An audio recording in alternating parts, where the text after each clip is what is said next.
Hoş bulduk. Allah razı olsun. Geçmiş olsun. Sağ olasın. Hoş geldin. Sağ olasın. Geçmiş olsun. Hepinize geçmiş olsun. Müdafaa Genel Başkan Yardımcımız. Köyleri dolaşıyoruz. Allah razı olsun. 3 kişi var. 6-7 yaralımız var. Hasar kaydımız çok bayağı. 40 elle yıkılacak ev. Yıkılan var mı? Var. Aynı şekilde biz de depremzedeyiz. Fakat durmak yok. Yani bugün dayanışma günüdür, yardımlaşma günüdür. Çok şükür insanımız burada, yani bizim toplum iyi bir sınav verdi. Evet. Herkes, yani depremzede olanlar dahi alana çıktı, başkalarına ulaşmaya çalıştı. Selamünaleyküm. Selam. Hacı sandalyeler sizin üstünde kaldırın. Geçmiş olsun. ولا تقولوا لمن يقتل في سبيل الله أموات بل أحياء ولكن لا تشعرون. Biz de, şimdi siz daha yakınsınız, burası daha fazla etkilenmiş. Çok etkiledi burası. Yani biz de diyorduk bu bitmeyecek. Biz bazen insanoğlu gene de şükürden yok. Ders çıkarmak lazım. Ders çıkarmak lazım yani. Örneği az olacak bir dayanışma oldu. إلى روح المرحوم الفاتحة. Rabbim mekanlarını cennet etsin. Rabbim yardımcı olsun.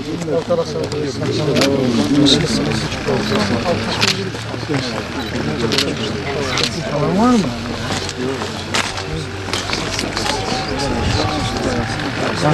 Allah'a emanet. Rast gelsin.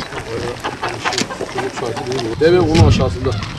Beklerim inşallah gene. İnşallah. Müdafaa Genel Başkan Yardımcımız mı?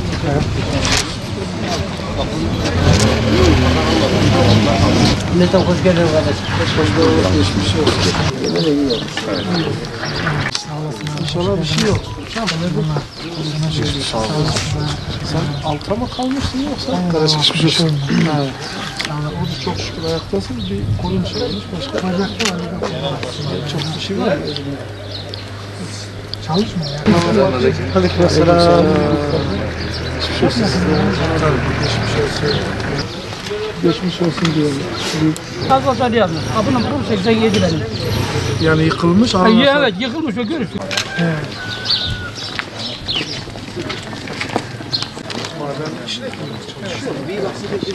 Siz buraya gidelim ikinci.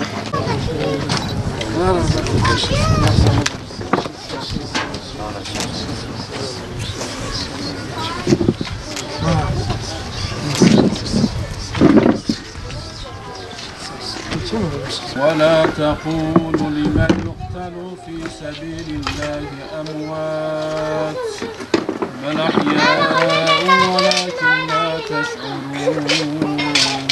Allah'tan gelmiş. Ona dönelim. Bize düşen de sabırlı olsun. Allah sabır versin. Allah sabır versin. Allah rahmet eylesin. Mekanları cennet olsun. Rabbim size sabır versin. Geçmiş olsun.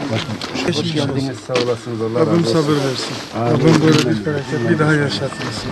Sağ olasınız. Sağ olasınız. Ne ederim? 5 kişi de yerine.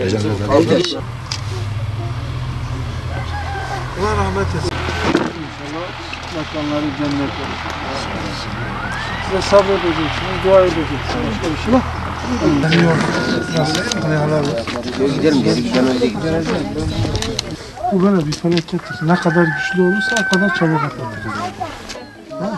Senin dik durman lazım. Yüklendi.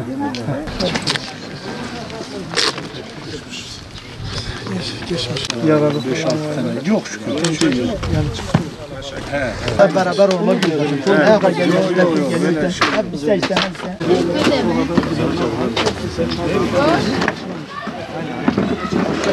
Dışarı üstte de geldi. Aynı üzerinde atın. Sağ olasın. Geçmiş olsun. آمين إن شاء الله.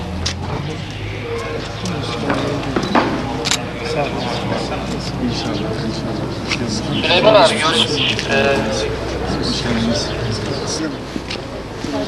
Ben Geçmiş olsun. Rabbim böyle bereketli daha yaşasın. Daha iyi şartlarda, daha iyi ortamlarda birleşiriz inşallah. Can kaybı çok yok. Çok şükredin mi? Allah razı olsun. Baban evi yıkıldı. Babamın evi yıkıldı. Bir çabalıydı ki nasıl evleri yıkar. Nıkkıt neydi? Ben evde bel görmüşüm, hiç korkmadım. Rabbim bir daha göstermesin. Amin, amin. Allah herkes. Yani kıyametin bir küçük kıyamet provasıyız. Geçmiş olsun. Rabbim böyle geçmiş olsun. 100 yılın felaketi gelebilir. Dünyada 100 yılımızda böyle bir şey yok. Bir deprem şu ana kadar olmamış. 9 arayla büyük gerçekten bu kadar geniş ve etkileyen deprem geçmişte varsa da tarihte bilinmiyor. Yok. Aşağı yukarı burada dolaştığımız bütün köylerde sıkıntılar giderilmiş. Aynen. Hiçbir sıkıntı yok. İnşallah bundan sonraki süreç evdir. Kalıcı bir yer olması lazım. Açıldı sağ olsun. Neyindi sen? Amcam. Amcam. Rahmetli gitti. Öldü. Kendi tek işi de burada bir sene ölmüştü. Sakça gözünde de öyle. Merkezi vurdu Sakça. Orada da çünkü bazı yukarıdaki evlere bir şey olmuş. Oralardan gitmiş. الذين إذا أصابتهم مصيبة قالوا إنا لله وإنا إليه راجعون. Başka yok. Buralar çıkartmak için kendini açıldı sağ olsun. Neyindi sen? Amcam. Alış ve Ali da sıkıntı ve hayır. No, elhamdülillah.